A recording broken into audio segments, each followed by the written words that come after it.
Hello everyone, welcome to all in स्वागे classes. कैसे हैं आप सभी? आई होप सभी अच्छे होंगे। तो आज हम लोग सॉल्व करेंगे एक्सरसाइज 7.3 का क्वेश्चन नंबर 11th।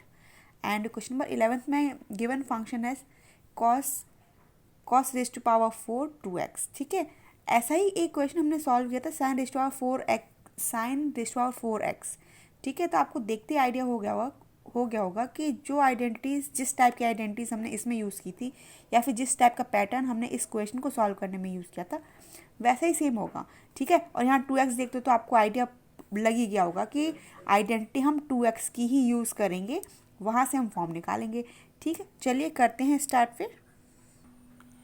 तो इंटीग्रल फाइंड करना है cos raise to power 4 2x का।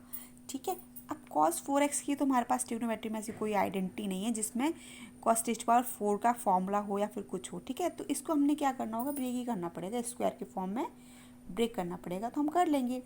क्या हो जाएगा, cos square 2x whole square dx। ठीक है, ये हो गया। अब हमें पता है कॉस स्क्वायर के तो बहुत ज़्यादा आइडेंटिटीज़ हैं, बट यहाँ जैसे हमने 2x लिखा देखा ना, तो हमारे माइंड में वही 2x वाला फॉर्मूला आएगा, क्योंकि उसमें हमारे पास 2x भी आता है और क्या आएगा, स्क्वायर का फॉर्म भी आता है। ठीक है, लेकिन उसको यूज़ कैसे करेंगे वो मैं बताती हूँ आपको अभी। देखो, cos 2x इज इक्वल टू 2 cos स्क्वायर x माइनस 1, ये तो हमारा फॉर्मूला है। ठीक है, जो हम यूज़ करते हैं, लेकिन इसके डिफरेंट अकॉर्डिंग टू क्वेश्चन इसके डिफरेंट टाइप हम सॉल्व कर सकते हैं। जैसे कि हमें यहाँ पर कॉस, देखो कॉस स्क्वायर x लिखा हुआ है यहाँ पर, बट यहाँ पर कॉस स्क्वायर 2x लिखा है। तो हमने जब कॉस स्क्वायर 2x चाहिए होगा तो हम क्या करेंगे, यहाँ पर एंगल क्या कर देंगे, कॉस 4x कर देंगे। तो यहाँ पर ऑब्वियसली है कि एंगल हमारा क्या हो जाएगा, कॉस स्क्वायर 2x आ जाएगा -1। क्यों? क्योंकि आपको पता ही है यहाँ पर क्या है, अगर यहाँ पर 2x है तो यहाँ x आता है, यहाँ अगर 4x होगा तो यहाँ 2x आएगा, यहाँ अगर हमारे पास सिर्फ x होगा तो यहाँ x/2 आएगा। मतलब ये हाफ होता है इस एंगल का। ठीक है, जो भी एंगल यहाँ पर होगा उसका हाफ हो जाता है। इस आइडेंटिटी का यही एक फ़ायदा है। ठीक है, इसको हम अकॉर्डिंग टू क्वेश्चन यूज़ कर सकते हैं। जैसे कि यहाँ पर 2x लिखा था तो हमने क्या किया, 4x का फॉर्म चेंज किया, हमारे पास कॉस स्क्वायर 2x आ गया। हम क्या करेंगे, कॉस स्क्वायर 2x की वैल्यू निकाल देंगे। तो क्या हो जाएगी, ये वैल्यू हो जाएगी मेरे पास कॉस 4x + 1/2, ये आ गया। ठीक है, अब हम इसी फॉर्मूले को इसके प्लेस पर हम इसको यूज़ कर लेंगे, क्योंकि यहाँ से हमारा स्क्वायर का टर्म तो चला ही गया है। ठीक है, अब हम इसको यूज़ कर लेंगे। तो यहाँ पर आ जाएगा cos 4x + 1/2 whole square dx। But ये आया क्यों है वो तो मैंने आपको समझाने के लिए लिखा हुआ था, लेकिन आप तो एग्ज़ाम में डायरेक्टली ही लिखेंगे। कैसे लिखेंगे, सिंस आप डायरेक्टली फॉर्मूला 4x वाला ही लिखेंगे। क्यों? क्योंकि तब आपको आइडिया हो गया होगा कि हाँ 4x, वो मैंने आपको समझाने के लिए 2x लिख दिया है ना। 2x मतलब 2x लिख क्या दिया, 2x का तो फॉर्मूला ही होता है हमारे पास। ठीक है, तो मैंने आपको समझाने के लिए लिखा हुआ था। ठीक है, लेकिन आप एग्ज़ाम में तो यही लिखेंगे, देयरफॉर क्या हो जाएगा, यहाँ से हो जाएगा cos square 2x is equal to cos 4x + 1/2, ये आ गया। ठीक है, तो यहाँ से एग्जामिनर समझ जाएगा कि आपने ये फॉर्म क्यों यूज़ किया।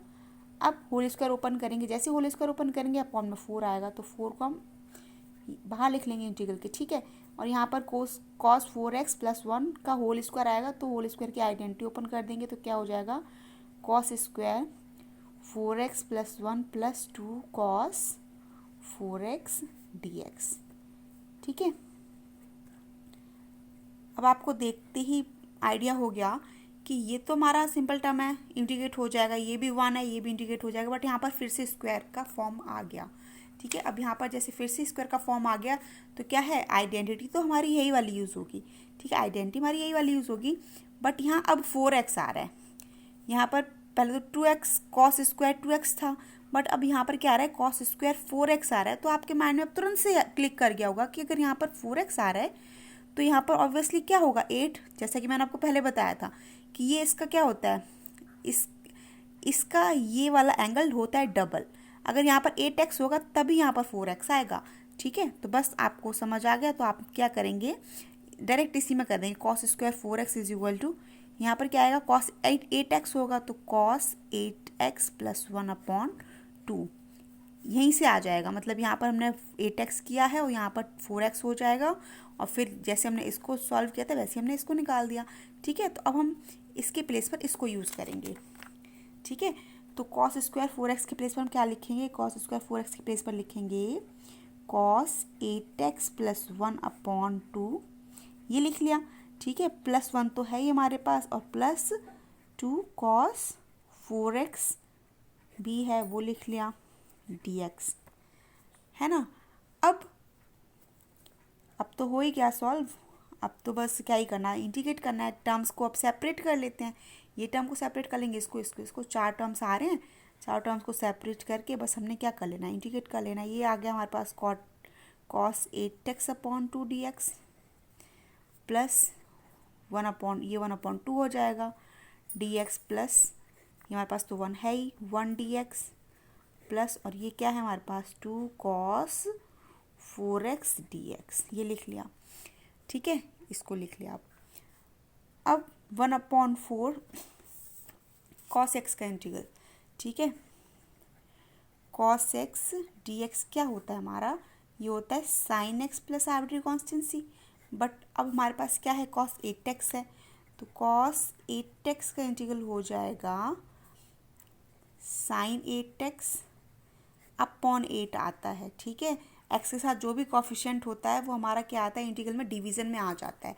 डिफरेंशिएशन में तो मल्टीप्लाई में आ जाता था, आपको याद होगा अच्छे से। ठीक है, लेकिन इंटीग्रल में x के साथ जो भी एक्स्ट्रा कॉफिशिएंट होता है वो हमारा डिवीज़न में आता है। ठीक है, लिख दिया। तो cos 8x का तो क्या हो गया, sin 8x अपॉन 8। ऐसे ही cos 4x का क्या हो जाएगा, cos 4x dx का क्या हो जाएगा, sin 4x upon 4 plus c। ठीक है, बस इन दोनों का हम यूज़ कर लेंगे यहाँ पर। तो हमारे पास यहाँ से क्या आया, इसको इंटीग्रेट करके कि 1/2 तो पहले से ही है, वो लिख लिया। ठीक है, फिर cos 8x का जो इंटीग्रल आया वो आया हमारे पास sin 8x अपॉन 8, वो लिख लिया। प्लस हाफ का, हाफ मतलब हाफ तो कांस्टेंट है, वो तो हमने बाहर लिख लिया। बट यहाँ 1 का इंटीग्रल क्या आएगा, x आएगा, ये तो पता ही है आपको। यहाँ भी 1 का इंटीग्रल क्या आएगा, x आएगा, वो लिख लिया। 2 कांस्टेंट है, लिख लिया बाहर। cos 4x का आ गया हमारे पास sin 4x upon 4 plus arbitrary constant तो आता ही है लास्ट में 1c, वो लिख लिया।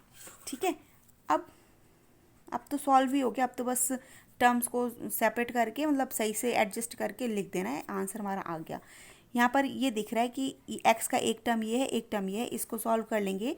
तो इसको सॉल्व करेंगे तो क्या आ जाएगा, यहाँ पर आएगा 3x/2, ये लिख लिया।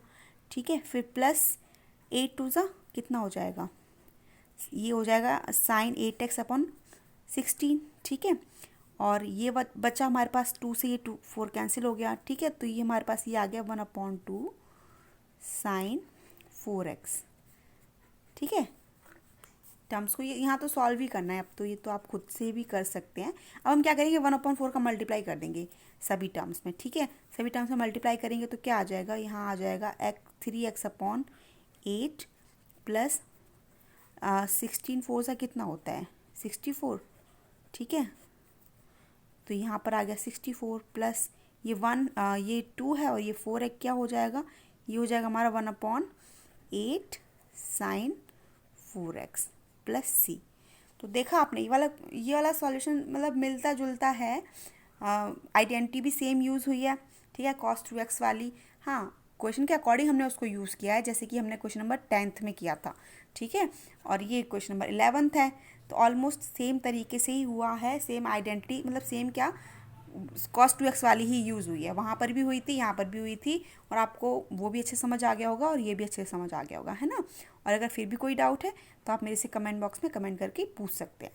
ठीक है, और एक बार और देख लीजिए, cos raise to power 4 2x लिखा था हमने, इसको ब्रेक कर लिया स्क्वायर मतलब cos square 2x whole square में, फिर हमने इसको इस वाली आइडेंटिटी से लिख दिया था इसका फॉर्म विदाउट स्क्वायर का, यहाँ पर स्क्वायर नहीं था।